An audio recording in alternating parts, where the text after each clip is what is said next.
कैसे हैं आप सब? आप सभी का आपके अपने YouTube channel sociology with Sangeeta में मैं संगीता स्वागत करती हूँ। आज की क्लास में हम लोग यूजीसी नेट के सोशियोलॉजी के जो यूनिट 9 है उसके टॉपिक को कवर करेंगे। और ये जो टॉपिक है ये हमारा न्यूली ऐड किया गया है 2019 से, और ये हमारा करेंटली ये पूछा भी जाता है। और हमारे सोसाइटी के बारे में अगर बात की जाए तो इससे रिलेटेड टॉपिक जो है वो बहुत ही ज़्यादा इम्पॉर्टेंट हो जाते हैं, इसलिए प्लीज़ आप लोग इसको स्किप ना करते हुए लास्ट तक देखें। और अगर आपकी कोई भी क्वेरीज हो, किसी के बारे में भी आप लोगों को टॉपिक के बारे में जानना है तो प्लीज़ मुझे कमेंट करके बताएं। और आज का जो हमारा क्लास है इसको मैं एक ही क्लास में इसके सारे इम्पॉर्टेंट फैक्ट्स को कवर करूँगी, और फिर बाद में इसका एक एक करके हम लोग डिटेल्स में भी देखेंगे। और इससे रिलेटेड जो जैसे आपका वर्चुअल कम्युनिटी के बारे में पूछा जा रहा है तो इसका वीडियो अलग से बन चुका है, तो उसका लिंक मैं आपको डिस्क्रिप्शन में दे दूँगी, आप वहाँ पे जाकर भी देख सकते हैं। जो वर्चुअल कम्युनिटी है वो भी यूनिट 9 का टॉपिक के अंतर्गत आता है। तो चलिए हम लोग स्टार्ट करते हैं। तो हमारा यूनिट 9 का जो टॉपिक है वो है साइंस, टेक्नोलॉजी एंड सोसाइटी, यानी विज्ञान, तकनीकी, जिसे कि हम लोग प्रौद्योगिकी भी बोलते हैं, और समाज के बारे में कि विज्ञान और प्रौद्योगिकी के प्रभाव से समाज के अंतर्गत क्या प्रभाव पड़ा है। समाज के अंतर्गत इसकी जो विभिन्न संस्थाएं होती हैं, इसकी विभिन्न समितियां होती है, जैसे शिक्षा का क्षेत्र हो गया, स्वास्थ्य का क्षेत्र हो गया, आपका एग्रीकल्चर का क्षेत्र हो गया, उसमें हमारा टेक्नोलॉजी कौन कौन सा प्रभाव दे रहा है, अच्छा प्रभाव दे रहा है, बुरा प्रभाव दे रहा है, इन सभी के बारे में हम लोग देखेंगे। इसके अंतर्गत विभिन्न जितने हमारे टॉपिक दिए गए हैं उसको देखेंगे। तो सबसे पहली बात जो टेक्नोलॉजी है, इस शब्द का प्रयोग किनके द्वारा किया गया है? तो अर्नल्ड टॉयनेजी के द्वारा 18th सेंचुरी में इसका प्रयोग किया गया है। अब हम लोग देखते हैं कि प्रौद्योगिकी की परिभाषा क्या है। तो प्रौद्योगिकी एक ऐसा तकनीकी या अभियांत्रिकी व्यवहार है जो कि हमें औद्योगिक कलाओं में प्रयुक्त विज्ञान से संबंधित अध्ययन या विज्ञान का समूह माना जाता है। और हम कह सकते हैं कि प्रौद्योगिकी और विज्ञान क्या है, ये एक दूसरे के पूरक हैं। अगर विज्ञान नहीं रहेगा तो प्रौद्योगिकी का विकास नहीं होगा, बिना विज्ञान के प्रौद्योगिकी कुछ भी नहीं, तो ये एक दूसरे के पूरक हैं। अब हम लोग देखते हैं कि प्रौद्योगिकी के विकास के कौन कौन से चरण हैं। तो सबसे पहले प्रौद्योगिकी का जो विकास हुआ था तो वो प्रथम औद्योगिक क्रांति के समय हुआ था। प्रथम औद्योगिक क्रांति किसे बोला जाता है? जो वस्त्र उद्योग है उसे, यानी 18th सेंचुरी में। और प्रौद्योगिकी का शब्द का प्रयोग किनके द्वारा किया गया है? तो अर्नल्ड टॉयनेजी के द्वारा किया गया है। तो प्रौद्योगिकी बोलिए तो जब वस्त्र उद्योग चल रहा था उस समय हस्त कुटीर उद्योग के कार्य चलता था, लोग हाथों से काम करते थे हस्तकरघे पे। तो फिर जब मशीनों का आगमन हुआ तो मशीनों के प्रभाव के कारण हमारे समाज में बहुत सारे इफ़ेक्ट पड़े। उसके बाद फिर जब द्वितीय औद्योगिक क्रांति आई, यानी जब 1860s का समय था, उस समय क्या हुआ कि बेसमर इस्पात आया, बेसमर इस्पात की स्थापना की गई। और उस समय द्वितीय विश्व युद्ध में औद्योगिक क्रांति का और ज़्यादा विकास हुआ। उसके बाद सूचना क्रांति है। सूचना क्रांति के आने के बाद क्या हुआ कि ऐसे बहुत सारी वस्तुएं जो है वो पण्य वस्तु के रूप में बदल गई, उनका पण्यीकरण किया गया। पण्यीकरण का मतलब हो गया कि जो वस्तुएं पहले बेचने योग्य नहीं थी लेकिन बाद में फिर उनको बेचा जाने लगा तो वह पण्यीकरण के अंतर्गत कहलाती है। जैसा कि आप कह सकते हैं जैसे हमारा विवाह संस्कार हुआ, विवाह जो है ये परिवार के सदस्यों के द्वारा ही तय किया जाता था।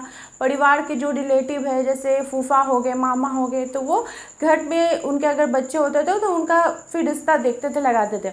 लेकिन अभी जो हमारा टेक्नोलॉजी आया है, टेक्नोलॉजी के आने के कारण बहुत सारे आपको मैरिज ब्यूरो देखने को मिलेंगे।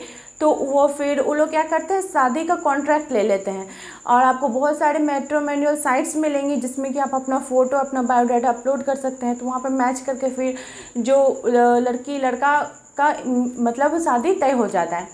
तो जो शादी हो गया, जो विवाह है, वो तो पहले बेची नहीं जाती थी, लेकिन अब क्या हो रहा है, कॉन्ट्रैक्ट दिया जा रहा है, वो लॉज दिया जा रहा है भाड़े पे, सब चीज़ बेची जा रही है। तो ये पन्नी वस्तु के अंतर्गत आ गए।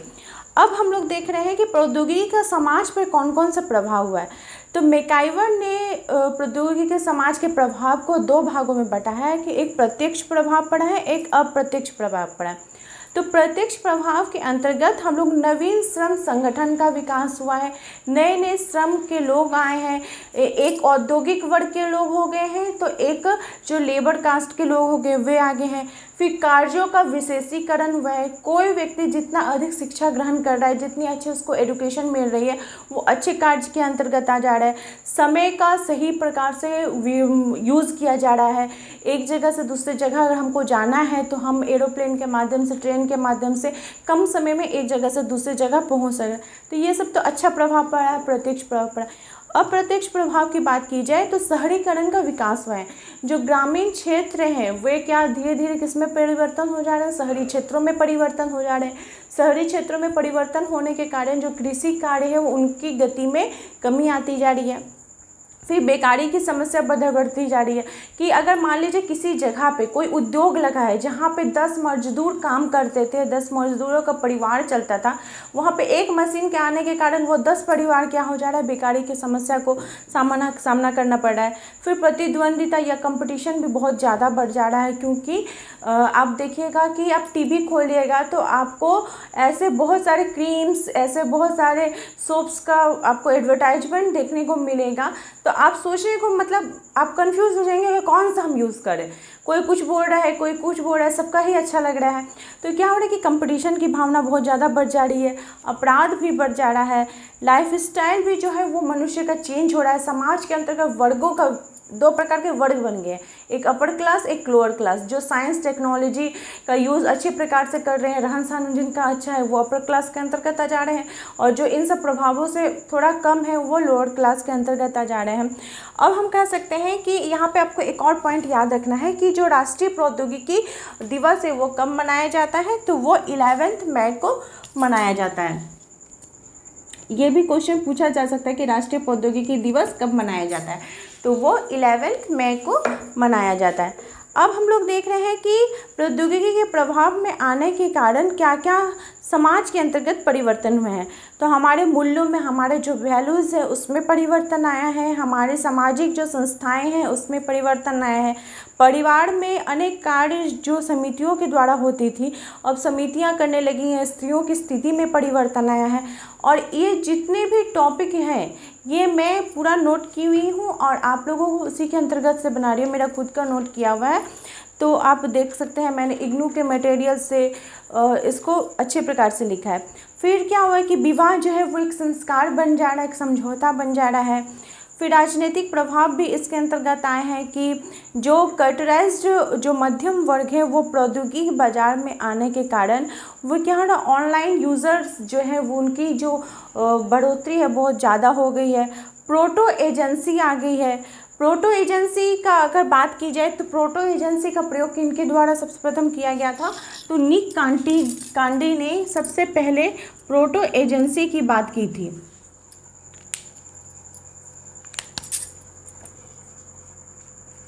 प्रोटो एजेंसी की बात निक कांडी जी के द्वारा की गई थी।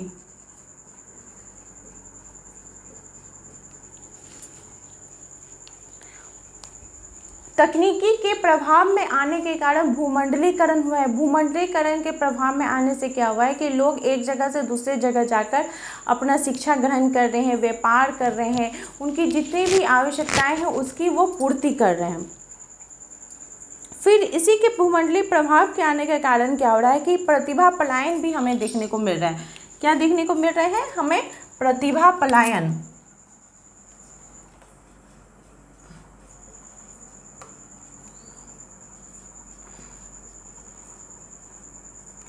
प्रतिभा पलायन क्या होता है कि जैसे देख लीजिए कोई अच्छे डॉक्टर हैं तो वो देख रहे हैं कि मेरा यहाँ पे इंडिया में अच्छी प्रकार से नहीं हो पा रहा है, हम उस अच्छी प्रकार से अपना मतलब यूज़ नहीं कर पा रहे, तो वो विदेश चले जा रहे हैं।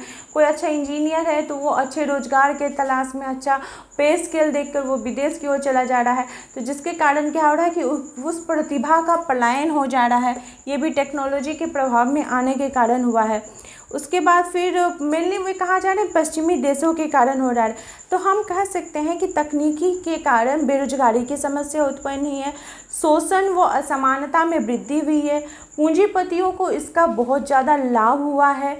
और अगर बात की जाए तो जो मीडिया आई है, तकनीकी का कारण क्या है, हमारे समाज में मीडिया आई है। मीडिया क्या करती है, संचार का आदान प्रदान का कार्य करती है, ये सूचना और डेटा को आदान प्रदान करती है। वर्तमान में मीडिया जो है यह पब्लिक ओपिनियन है जो कि सोसाइटी को सुदृढ़ बनाने का काम करती है। और हम मीडिया को कह सकते हैं कि ये जो हमारे समाज का, हमारे संविधान का बात की जाए तो मीडिया को चौथा स्तंभ बोला गया है, क्योंकि ये सरकार के ऊपर में बहुत ही पैनी नज़र अपनी रखती है कि कहीं वो गलत कदम तो नहीं उठा रहे, उनकी जो नीतियाँ है वो कहीं गलत तो नहीं है। अगर वो गलत नीतियाँ उठा रहे हैं तो उसका वो फिर पुरजोर विरोध भी करते हैं। मीडिया के अगर प्रकारों की बात की जाए तो प्रिंट मीडिया आती है। प्रिंट मीडिया के अंतर्गत आपका न्यूज़पेपर आ जाएगा, मैगजीन आ जाएगा, और जो गिडिंग्स महोदय हैं उन्होंने समाजीकरण के महत्वपूर्ण साधन भी इसे माना है। फिर इलेक्ट्रॉनिक मीडिया इसका सेकंड प्रकार है, जिसे कि फास्ट मीडिया भी बोला जाता है, जिसके अंतर्गत ऑडियो वीडियो हमें देखने को मिलेगा। ऑडियो के अंतर्गत आपका जैसे रेडियो हो गया, एफएम हो गया, ये सब, और वीडियो के अंतर्गत आपको न्यूज़ चैनल में जो हम टीवी पे देख रहे हैं वो सब आ जाएंगे। और जो सोशल मीडिया है वो भी मीडिया के प्रकार के अंतर्गत आएंगे। मेनली मीडिया को 3 प्रकारों में बांटा गया है। तो सोशल मीडिया में जो है ऑनलाइन नेटवर्क हमें देखने को मिल रहा है। ऑनलाइन नेटवर्क बहुत ज़्यादा फैल रहा है, लोगों को ऑनलाइन ग्रुप बन रहा है, जिसके कारण जो रिलेटिव्स हैं, हमारे फ्रेंड्स हैं, हम उनसे ज़्यादा बहुत ही ज़्यादा कनेक्टिविटी हमारे बन रहे हैं, हमारे न्यू फ्रेंड्स बन रहे हैं। तो ये मीडिया जो है हमारे समाज के अंतर्गत, सोसाइटी के अंतर्गत बहुत ज़्यादा प्रभाव कर रहा है। तो हम कह सकते हैं कि मीडिया जो है वो हमारा इंटरनल और एक्सटर्नल दोनों रूप से इसको कर रहा है। इंटरनल अगर सोशल मीडिया की बात की जाए तो जैसे कि फेसबुक हो गया, ये बहुत ही क्लोज्ड होता है। ये आप जिसको फ्रेंड रिक्वेस्ट भेजिएगा वही आपको एक्सेप्ट करेंगे, तो आपके रिलेटिव्स, आपके फ्रेंड्स वही हो सकते हैं। लेकिन जो एक्सटर्नल मीडिया होती है इंटरनेट के अंतर्गत, वो जैसे ट्विटर हो गए, तो आप ट्विटर में किसी को भी फॉलो कर सकते हैं, किसी को भी देख सकते हैं। ये होगी। अब हम लोग देखते हैं कि सोशल मीडिया के प्रकार कौन कौन से हैं। तो सोशल मीडिया के कमर्शियल यूज़ है, मेडिकल यूज़ है, और उसका रिसर्च में यूज़ किया जाता है, और समाज के सेवा में यूज़ किया जाता है। मैं जो जो टॉपिक आप लोगों को बोल रही हूँ, आप लोग सिलेबस से मैच करते जाइए। सारे सिलेबस से मैच कर रहे हैं, आप लोग उसको प्लीज़ नोट डाउन भी करते जाइए। नोट डाउन करने से क्या होगा, टॉपिक ज़्यादा हार्ड नहीं है, लेकिन आप इसको जब लिख कर रखिएगा तो एक बार रिविज़न करने से आपको फिर आपके माइंड में वो फिर से क्रिएट हो जाएगा। तो जो सोशल मीडिया के प्रकार है, सबसे पहला हो जाएगा कि कमर्शियल यूज़। कमर्शियल यूज़ के अंतर्गत हम लोग देख सकते हैं कि हमारे बहुत सारे ऐसे चीज़ों का हम लोग यूज़ करते हैं, जैसे सोप हुआ, ब्यूटी प्रोडक्ट्स हुआ, हम लोग उसको देखकर यूज़ करते हैं। मेडिकल के क्षेत्र में अगर बात की जाए तो मेडिकल, जैसे आप दुकान से ही अगर कोई मेडिकल ख़रीदते हैं, मेडिसिन ख़रीदते हैं, तो वो क्या होता है कि आपको उसी रेट में देगा। लेकिन अभी ऐसे बहुत सारे साइट्स आए हैं जो कि कम रेट पे आप लोगों को डिस्काउंट पे आपको मेडिसिन उपलब्ध करा रहे हैं। अब मीडिया की बात की जाए तो बहुत सारी इसकी हानियाँ भी हमें देखने को मिलती हैं। कौन कौन सी हानियाँ हैं, तो हमारे गोपनीयता जो है वो धीरे धीरे कम होती जा रही है। जो अनुचित जो सामग्री है वो हमारे जो बच्चे हैं उन तक पहुंच रही है। ऐसे बहुत सारी चीज़ें इनको नहीं दिखना चाहिए, वो मीडिया में, वो मोबाइल में देख रहे हैं। फिर साइबर बुलिंग बहुत ज़्यादा हो रहा है। साइबर बुलिंग का मतलब हो रहा है उत्पीड़न या धमकी देना, बहुत ज़्यादा हमें देखने को मिल रहा है, जो कि किसी अजनबी के द्वारा दिया जाता है। साइबर ग्रूमिंग हो रही है, जिसमें कि क्या होता है कि ग्रूमिंग में कोई नाबालिग लड़की या लड़का उसका कोई फ़ोटो को, उसका बॉडी को किसी दूसरे के बॉडी के साथ लगाकर जो यूज़ किया जाता है गलत तरीके से, वो देखने को मिल रहा है। अब हम लोग देख रहे हैं कि मीडिया के कारण क्या हो रहा है कि हमारे एग्रीकल्चर के क्षेत्र में कौन कौन से प्रभाव पड़ रहे हैं। तो जो खाद्य प्रसंस्करण की जो प्रक्रिया है, जिसमें कि मनुष्य जो भोजन करते हैं या पशु जो भोजन करते हैं, जो कच्चे पदार्थ है, वो टेक्नोलॉजी के प्रभाव में आने के कारण उसको खाने के योग्य बनाया जा रहा है। जैसे कच्चा आलू तो हम लोग ऐसे तो नहीं खाएंगे, हम लोग उसको क्या कर रहे हैं, गैस पे बनाकर उसको खाना बना कर खा रहे हैं, या फिर फैक्ट्री में चिप्स बन के आ रहा है तो खा रहे। तो वो टेक्नोलॉजी हमारे पास आई है, अगर विज्ञान नहीं रहता तो हम उसको कैसे यूज़ कर पाते। फिर खाद्य प्रौद्योगिकी में अगर बात की जाए तो खाद्य विज्ञान के सिद्धांतों को यूज़ करके हम अच्छी प्रकार से सामग्रियों का चुनाव कर सकते हैं, उनका संरक्षण कर सकते हैं, उनका प्रसंस्करण कर सकते हैं, उनकी पैकेटिंग कर सकते हैं, उनका समाज में वितरण कर सकते हैं, हमें ट्रांसपोर्ट की सुविधा बहुत ही अच्छी ज़्यादा मिलेगी। फूड पार्क की स्थापना की गई है। तो फूड पार्क कहाँ पे है? हरिद्वार में है, उत्तराखंड में है। अगर अभी की बात की जाए तो टोटल 17 फूड पार्क है। फूड पार्क में क्या होता है, जो उपभोक्ता होते हैं और जो किसान होते हैं और जो विक्रेता होते हैं उनको एक जगह पर लाया जाता है, वो एक दूसरे से कनेक्ट होते हैं। और हमारे बात की जाए तो हरिद्वार सबसे बड़ा है और टोटल 17 फूड पार्क्स हैं। उसके बाद है डिजिटल डिवाइड और समावेशन। इंटरनेट के आने के कारण बहुत सारा डिजिटल डिवाइड की समस्या भी उत्पन्न हुई है।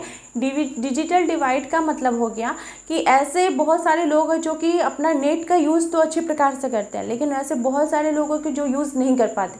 आप परिवार में ही देख लीजिए कि परिवार में बहुत सारे व्यक्ति हैं जो स्क्रीन टच मोबाइल अच्छा से चला पा रहे हैं, लेकिन कोई नहीं जानते, जिसके कारण क्या हो रहा है, हमारे समाज के अंतर्गत डिजिटल डिवाइड की समस्या उत्पन्न हुई है। तो इसी समस्या का मतलब समाधान करने के लिए यूरोप में 2020 समावेशन किया गया था।